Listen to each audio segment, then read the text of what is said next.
Pour la majorité des Français, la voiture est indispensable au quotidien. C'est logique. Le matin, avant de se rendre au travail, il nous arrive parfois de devoir faire une course de proximité ou de déposer ses enfants à l'école. Mais l'idéal, lorsque l'on n'habite pas à proximité de son lieu de travail, c'est de pouvoir ensuite garer son véhicule dans un parc relais et d'emprunter les transports en commun. Comme ici à Saint-Sulpice dans le Tarn, auprès d'un arrêt d'autocar qui emprunte l'autoroute pour rejoindre Albi.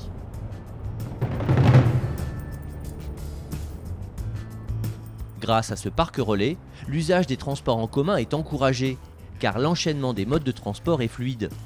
C'est pour beaucoup d'actifs un moyen de gagner un temps précieux. C'est formidable. Il suffit juste d'avoir sa voiture, de se garer là, et il y a la place. Et lorsque les transports en commun peuvent emprunter des axes autoroutiers, c'est encore synonyme de rapidité pour les usagers.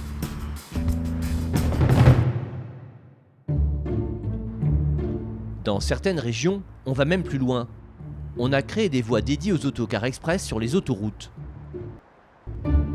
Car accéder aux métropoles aux heures de pointe, pour les automobilistes qui habitent dans les grandes couronnes, c'est souvent difficile avec les nombreux embouteillages aux abords des centres-villes. En Ile-de-France, sur l'autoroute A10, juste avant l'arrivée à Massy, on a élaboré cette solution, la voie dédiée. Pour les usagers, c'est l'assurance d'arriver toujours à l'heure à destination. Là, vous voyez, un autocar arrive et il double les véhicules qui sont sur les voies normales. C'est le meilleur moyen d'inciter ce qu'on appelle les autosolistes à abandonner leur voiture et à prendre soit un mode collectif comme l'autocar, soit le covoiturage. Et la collectivité peut décider quels véhicules sont prioritaires, comme ici à Madrid, où certaines voies réservées sont aussi bien accessibles aux autocars qu'aux adeptes du covoiturage. À Madrid, on a même imaginé que les voies dédiées sont réversibles, dans le sens grande couronne centre-ville le matin et le soir, à l'heure du retour à domicile, dans l'autre sens. L'engorgement des autoroutes qui permettent d'accéder aux métropoles aux heures de pointe peut aussi se résoudre avec une utilisation de la bande d'arrêt d'urgence.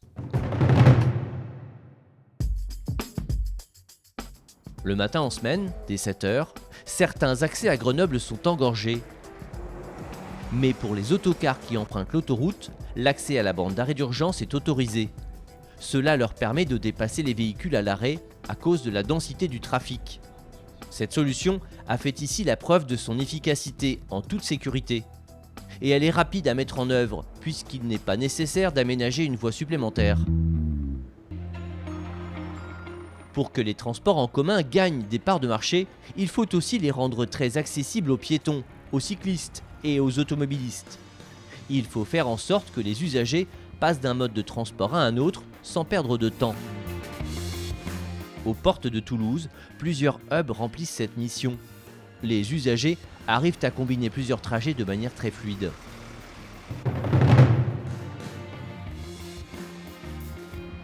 Ici, on laisse sa voiture sur un parking et on gagne facilement le centre-ville en métro ou en autobus. Les autocars, venus des zones rurales, y déversent chaque jour des milliers de voyageurs. Les bicyclettes y ont aussi leur parking. À Madrid, ces hubs multimodaux sont encore mieux desservis. Ici, les autocars, qui sortent de leur voie dédiée sur l'autoroute, ont même un tunnel réservé qui leur permet d'accéder au hub sans être pénalisés par les difficultés de la circulation. Et dans la capitale espagnole, les hubs sont conçus de manière verticale. Ici, il y a 3 niveaux de transport en commun.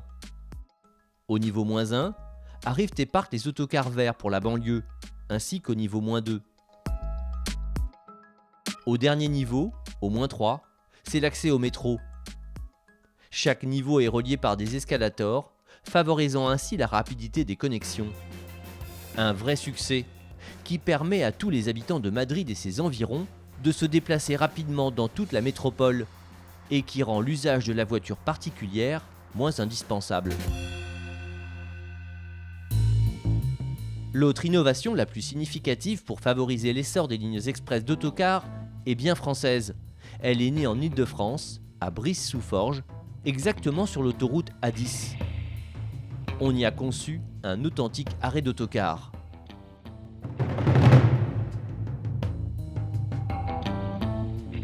C'était très utile de l'implanter à cet endroit, puisqu'il n'y a pas d'échangeur à proximité. C'est parfaitement sécurisé. Il y a une paroi qui bloque les usagers lorsque l'autocar n'est pas à quai. Et cela permet là encore d'enchaîner de manière fluide les moyens de transport. Car ici, c'est comme un mini-hub, desservi par les autobus, où les automobilistes peuvent garer leurs véhicules pour la journée sur le parking à proximité. En Italie aussi, entre Milan et Turin, on a opté pour ces arrêts sur l'autoroute, qui permettent de minimiser les points d'arrêt et donc de gagner du temps sur un trajet quotidien domicile-travail. Voies dédiées ou utilisation de la bande d'arrêt d'urgence, des hubs multimodaux et même des arrêts d'autocars sur l'autoroute. Ces solutions existent et ont fait la preuve de leur efficacité pour développer l'essor des lignes d'autocars express. Cela permet de réduire le nombre de voitures particulières et donc d'atténuer embouteillages et pollution. Et si ces solutions fonctionnent, c'est parce que les usagers font des économies.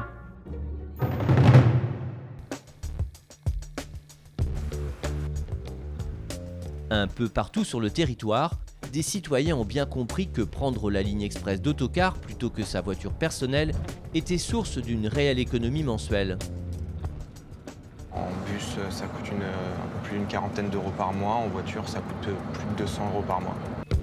Même constat en Île-de-France, où cette habitante de la Grande Couronne économise sur le carburant, le stationnement et le péage. Au total, plusieurs centaines d'euros. J'ai une carte Navigo qui me coûte à peu près 70 euros. Un aller-retour en voiture sur un mois, 250 euros environ. Donc je pense que oui, c'est une belle économie. Ici, on accède à bord des lignes express avec le pass Navigo. L'employeur prend en charge la moitié de la facture mensuelle.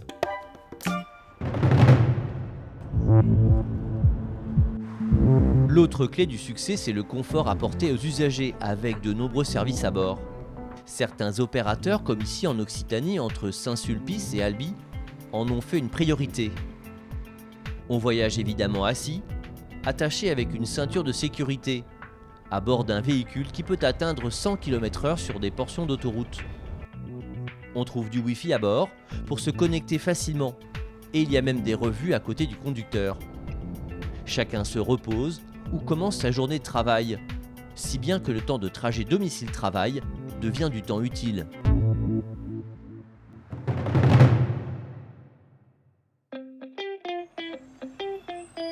Ce qui renforce encore l'attrait des transports en commun, c'est évidemment leur fiabilité. Les services d'autocar express sont d'autant plus prisés par les usagers qu'il est facile de prévoir l'horaire exact de leur passage, avec une information accessible instantanément à l'arrivée à un arrêt d'autocar. Comme ici aux environs de Grenoble. Il suffit de scanner avec son smartphone le code de l'abribus où l'on se trouve et l'on sait dans combien de temps on pourra accéder au transport en commun. De quoi en finir avec le stress et les incertitudes sur le passage du prochain autocar. Et ça facilite la vie des usagers. Je suis arrivée, j'ai flashé et voilà, j'ai directement tous les horaires en temps réel. À Grenoble, on a aussi pensé à créer un lieu unique pour renseigner les usagers sur toutes les solutions de transport qui s'offrent à eux. En poussant la porte de cette agence de mobilité, on accède à tous les renseignements nécessaires pour optimiser ses déplacements en prix et en temps. On peut acheter les titres de transport et les abonnements qui conviennent le mieux à notre situation. Autocar, train, tramway, abonnement de parking ou de box à vélo. Tout est accessible en un seul guichet. C'est d'autant plus utile que les nouvelles solutions de mobilité ont besoin d'être connues de tous, afin de diminuer la part des automobilistes seuls dans leur voiture. Dans cette agence, certains ont pu apprendre l'existence de box à vélo à des emplacements stratégiques, notamment là où les lignes express d'autocars s'arrêtent en bordure de l'autoroute, sur ce parc relais tout proche de Grenoble. Et ce n'est pas anodin, car le vélo peut être le mode de transport idéal pour faire le premier ou le dernier kilomètre de son trajet quotidien domicile-travail. Grâce à ces boxes modernes qui abritent les deux roues en toute sécurité, cela permet à des usagers des transports collectifs de se rendre rapidement jusqu'à leur bureau à proximité. Ma femme travaille aussi sur ce site-là, on a un seul véhicule, donc on covoiture ensemble, éventuellement avec d'autres covoitureurs. On avait envie d'avoir cette solution de backup, justement, pour les jours où elle a besoin de la voiture. Une solution simple et très économique, qui pourrait même être mise en place par les entreprises qui souhaitent faciliter la vie de leurs employés. D'autres nouvelles solutions vont émerger pour faciliter les déplacements domicile-travail du quotidien. L'essor des voies dédiées à certains véhicules prioritaires sur les autoroutes devrait profiter au transport en commun. Demain, on pourra ainsi faire circuler plus facilement des véhicules autonomes et pourquoi pas des navettes de transport collectif.